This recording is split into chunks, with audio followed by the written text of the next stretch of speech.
once a young dreamer who stood at the edge of a vast, shimmering lake staring at the water.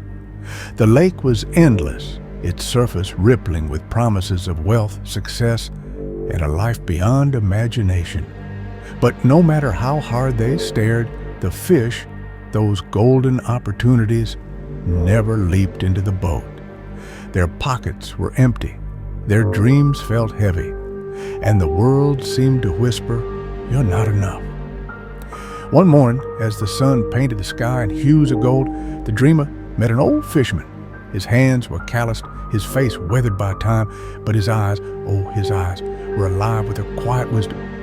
The old man sat by the water, patiently casting his line over and over as if he knew something the dreamer didn't. "Why do you keep fishing?" the dreamer asked, voice trembling with frustration. "The fish never come."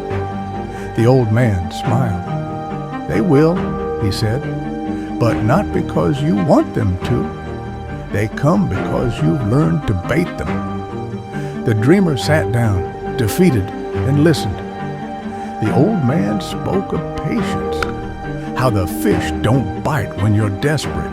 He spoke of strategy, how the right bait, the right spot, and the right time could change everything. And he spoke of perseverance, how the line must be cast again and again, even when the water feels empty. "Money," the old man said, "is like these fish. It doesn't just jump into your boat. You have to earn its trust.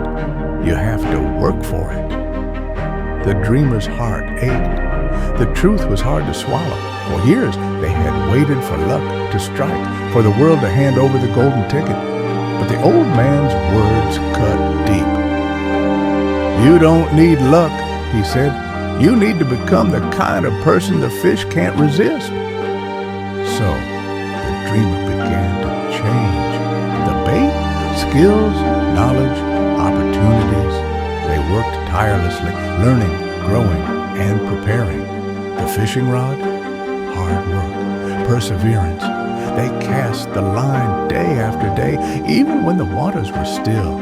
There were moments of doubt, days when the lake seemed endless and the fish invisible. But they remembered the old man's words. The fish don't bite when you're desperate. They bite when you're ready.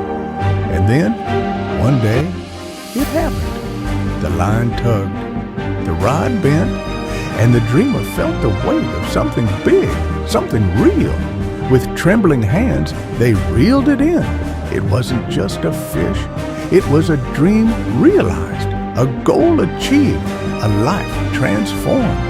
The dreamer stood there, holding the catch, tears streaming down their face.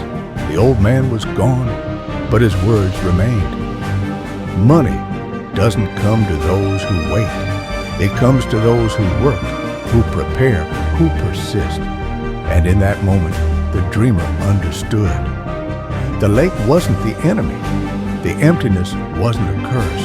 It was a mirror, reflecting back the effort, the patience, and the heart they had poured into the journey. So, if you're standing at the edge of your own lake, staring at the water, wondering why that fish aren't biting, remember this story. Remember the old man, and remember this. The fish are there, but they won't come to you. You have to bait them. You have to cast your line, and you have to believe with all your heart that the catch is worth the wait, because it always is.